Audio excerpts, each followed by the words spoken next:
Hey guys, Cruel Blind Wave, I'm Eric. I'm Aaron. And welcome back to Wave Squadron. Yes. Last time on, we were checking out The Acolyte, and now we're here for a trailer, Aaron. I thought we were doing a new series or another series or a continuation of a series. Well, we're going to eventually with the Skeleton Crew. Ah, it's going to be popping up. We should say that we saw a trailer of the Skeleton Crew way back at Star Wars Celebration. And they have not released anything about that except for this trailer that we missed while we were on vacation. So we're here to check it out and to give our thoughts. Aaron?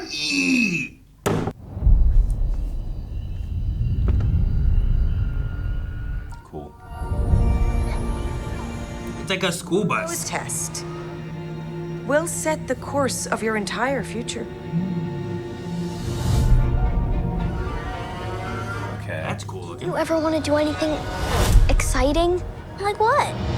It's a little Max Rebo. We could just go anywhere we want in the whole galaxy. Dude, this is like... Yeah. Adventure. No more pretend. Spielberg movie. Is that like Luke against the Rain Clouds? What do you think it is?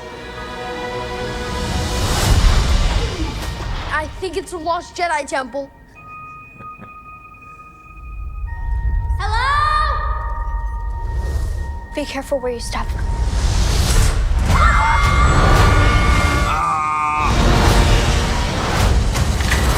Whoa! Ooh, Whoa. that was a K2 droid. Was it? Right? It could have been, yeah. We're lost. Really lost. Whoa. Tis dangerous out there in space. No wonder. Maybe not.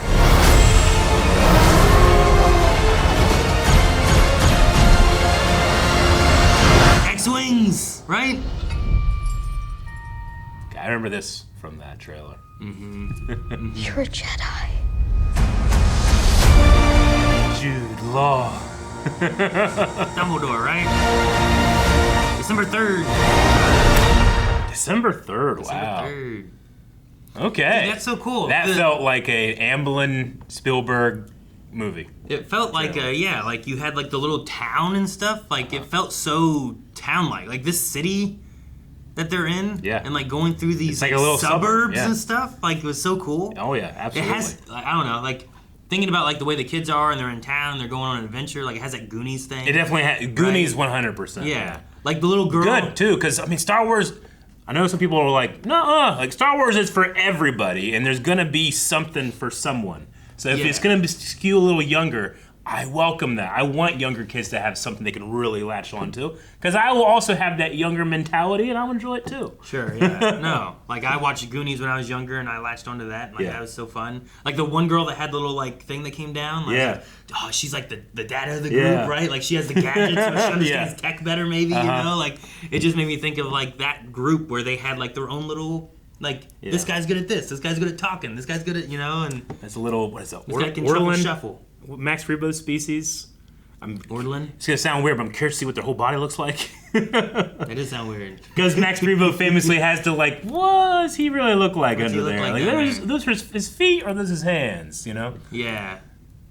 Yeah, I don't know. This seems really neat. I like the idea of like these kids going on adventures. I like the tone. Yeah. It's E.T., it's Goonies, it's, Yeah. like those I don't kind of think ideas. it's going for so young a crowd like Resistance that I might feel a little like, I don't know if this was made for me as much as some of the other stuff. Like, because my parents enjoyed this is Goonies, probably going to you feel a know? little more like season 1 of Stranger Things. Sure. You know? Not Stranger Things now. Stranger Things now is nuts. Yeah. You know? Or what was that one? There's a show or movie, Super 8, I think. Yeah. Like, I mean, that was I've just never J.J. Abrams doing an Amblin movie. Yeah, I've never seen it, but it's like a similar kind of idea, I think, is to that. It looks like you made this in the 80s in Ohio, Ohio suburb. Yeah, that's good. But no, I like it going from their town into, I don't know, a temple or a ship, and then somehow they accidentally get, like even having this dead pirate, you know what I mean? Like, yeah, and the one pirate, I'm assuming they're pirates, but there was the one pirate that was like a wolf man from episode 4. Oh, was he? Yeah.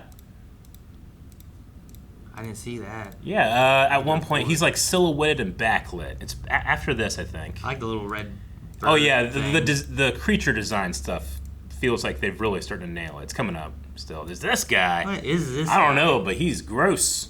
All right, 112. Weird. I don't recognize him at least.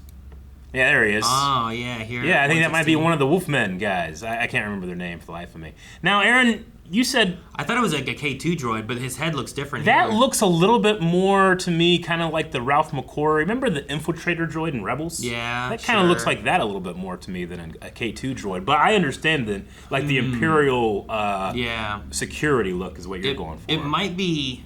What did the droid that was on Acolyte? Remember how they had, like, those prison guard droid kind of things, too? HK-ish. Yeah, HK. I'll admit, I think it's a new design that I haven't seen before, but, I mean, look, there are thousands of droids and characters in Star Wars. And look, I'm really happy that people come to us for like, I don't know a thing. Maybe Vinyl will explain it more. But there's nothing wrong with not understanding everything that you see. Yeah, sometimes they're just... Star Wars is an experience. It's not just about, like, being able to point out, I know this person. But it feels like that's what it's trying to capture here, especially from a younger kid's point of view. Yeah, and it's even like, it's got one eye like a pirate. Yeah. Yeah, like Star Wars it's an amazing world, but think about how often the characters express wonder. Like that happens with like Luke when he's in a backwater planet and now he gets to see new things, but it's so rare that our characters express wonder. Yeah. But when you have kids in there, that's what they do. They're familiar with the galaxy already, Yeah. So there's nothing really that they're like even the shot of these X-wings flying overhead. It seems like a wondrous thing, in the Goonies when like that boat comes sailing out, you're like, it's a cool moment. This show feels like it's going to have a lot of moments of looking up and wonder, whereas something like Andor has a lot of moments of looking down and remembering.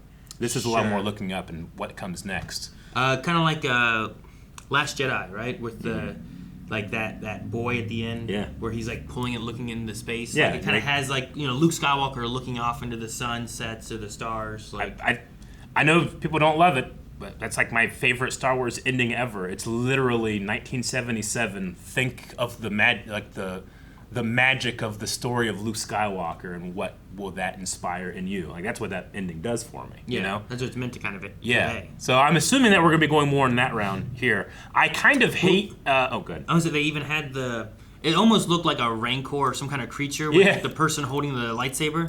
Like they even had one of those kind of moments where I was like, man, is that kind of like the story of Luke Skywalker or something, or the story of the Jedi and how like, like this kind of thing. Whatever this is. Whatever it is. It's like a fairy tale. It's like it's like a shadow silhouette play thing. I wonder how it moves. It looks really cool. Or it doesn't move and it's just like, that's all it is, and you're just like, oh man, look at that. Now, the Jude Law Jedi thing is something that we've been sitting with for quite some time, so in the trailer it doesn't hit us at all. That's true. I don't know if maybe others that watch the trailer. I feel like I've known it now for a while, and I don't. Yeah. I guess I haven't thought about like, oh man, does the public know it? Cause well, I remember being in that room and it's like he's a Jedi, and the whole room, what? Yeah. And now I'm just like, oh yeah, that's right. But I'm curious about that. I'm pretty sure this is supposed to take place around Mandalorian times. Is what I heard last. So if there's a Jude Law Jedi walking around, that means he probably would have went through the Purge and he would have went through Order 66, and some of the other Jedi that have made it through that, they're not the most. They've suffered a lot. Yes, right? they've suffered. That also means that you can have the story of Luke Skywalker, the legend, or any of that kind of stuff out there too, which is kind of cool. Yeah, because he became that. He became some kind of hero, a folklore hero. Yeah, absolutely. Yeah. All right. Well, that looks a lot of fun. I'm honestly kind of most interested in this because it feels like it's going for a younger crowd. Maybe we won't have the how do I say it diplomatically? The strange expectation that everything must like be at a certain standard.